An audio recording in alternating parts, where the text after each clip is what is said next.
Welcome to This Explainer. Today, we're diving into something that feels straight out of a sci-fi thriller. It's called the Verhaeghe-Hennegan Cartography, or the VHC protocol. Essentially, what we're looking at here is a framework that takes raw, messy, human biological attraction and translates it into a highly structured, data-driven computational logic. I mean, if you've ever wondered if love could literally be mapped out like a complex algorithm, you are absolutely in the right place. And keep in mind, everything we cover today is building toward a highly controversial core concept known as the honeypot logic. It's a completely unique way of viewing connection, not as your typical romance, but as high-stakes data extraction. So let's start with a really critical problem. Think about the most overworked, hyper-analytical genius you know.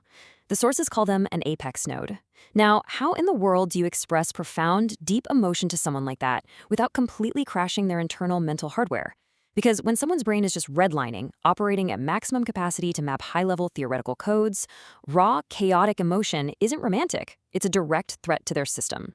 Okay, here's our mission briefing for today. We're going to cover 1. The cognitive hardware crash, 2. The British acoustic vector, 3. Friction-free narrative arcs, 4. The James Bond metaphor, 5. Our main focus, the honeypot logic, and finally, 6. The Queen of Pentacles. Let's get right into it. Section 1. The cognitive hardware crash. To solve this problem of emotional overload, we really need to understand the structural dangers first, like what actually happens when an overworked genius faces raw affection. Well, their brain's visual working memory essentially collapses. It triggers what the sources call a K_ATP bioenergetic break. You can think of it exactly like a circuit breaker flipping to protect your house from a massive power surge. Because of this, you literally cannot just yell, "I love you," in a chaotic, unpredictable way. It just won't work. You need a specialized, heavily insulated method of delivery. Which brings us to Section 2, the British acoustic vector. Yeah, this is where it gets really fun. To bypass that mental circuit breaker, you need the ultimate neurochemical cooling buffer. Enter the British vector. Just compare a loud, aggressive, institutional swamp, which, by the way, induces thermodynamic burnout, to the British aesthetic. Modest, polite, full of dry wit, it's not just a cute cultural quirk. It actually functions as optimized pro-social gating. It's a polite, extremely safe interface that lets the overworked brain cool down and accept new data without throwing up all those defensive firewalls. And look at the dopaminergic jackpot happening here. A British accent isn't just a personal preference in this framework. It is a computationally required sensory proxy. When this intellect encounters the precise acoustic and geometric blueprint that was imprinted during early development, boom, it triggers a positive prediction error.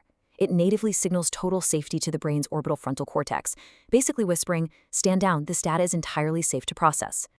Moving on to Section 3, friction-free narrative arcs. To actually communicate across this newly established safe interface, our sources introduce a pretty unexpected strategy: profound cognitive empathy, but through reverse psychology. The idea is that by acting like a quote-unquote porn producer and stripping away all that complex, demanding character development, you're translating a profound biological drive into a format that requires absolutely zero cognitive friction. It's highly efficient structural logic. You're basically feeding the prefrontal cortex a totally safe, predictable framework. Step 1, you introduce a simple problem, like, say, a broken sink. Step 2, you bring in the expert fixer, which creates this mild, engaging power asymmetry. And then Step 3, immediate resolution.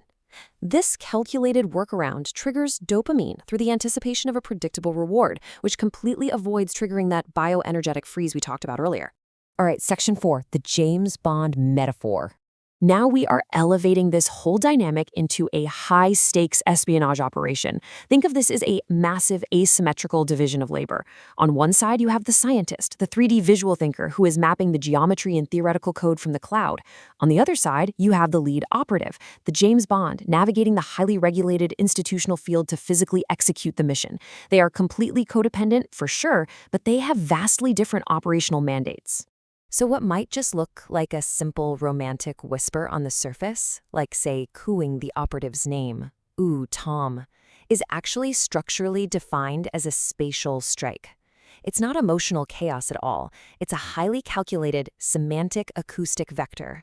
Think of it as a language-independent handshake sent straight into the operative's basal ganglia, handing them the exact decryption coordinates they need to keep going. Section 5, the honeypot logic. This is the absolute core focus of our explainer today. So here we arrive at the absolute heart of the framework. In this context, intimacy is entirely stripped of romantic whim. Just like James Bond uses physical seduction not merely for a good time, but to actively breach defenses and secure the asset, the VHC protocol treats sex as a mathematically proven operational tool. The biological drive itself is the data, and it absolutely must be retrieved. If the operative just stays at a distance, they're leaving pristine, high-density intelligence completely unabstracted. So the honeypot logic isn't just an optional side quest. It is computationally required. It bypasses institutional noise, secures the intelligence asset, and prevents a total structural system failure. The theoretical code might look totally perfect up in the cloud, but you can't just map the coordinates and call it a day. You have to go in and physically retrieve the asset. And finally, Section 6, the Queen of Pentacles. This theoretical framework dictates that algorithmic optimization simply cannot remain as abstract telemetry. It demands absolute physical certainty. Basically, the math has to resolve. 1 + 1 absolutely must equal 2.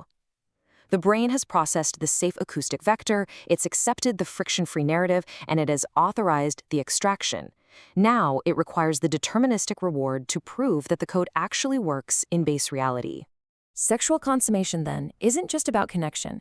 It is the ultimate metadata required to permanently close this iterated learning loop. The sources call this the Queen of Pentacles protocol. It demands the earth element, meaning physical manifestation, reliability, and sensual abundance. By executing this final physical step, the intellect gets undeniable visual proof that the external institutional siege is defeated. And more importantly, it proves, beyond a shadow of a doubt, that these two minds are true cognitive peers. I want to leave you with a pretty provocative thought on the true nature of intimacy to ponder long after this explainer ends. If our absolute deepest desires, our need for safety, and our ultimate physical connections can be so precisely mapped as vectors, optimized schemas, and deterministic rewards, where exactly does the math end and the magic begin? Or, perhaps the mathematics itself is the magic. Thank you so much for joining me on this deep dive into the architecture of attraction. Keep questioning the structures around you, and I'll catch you next time.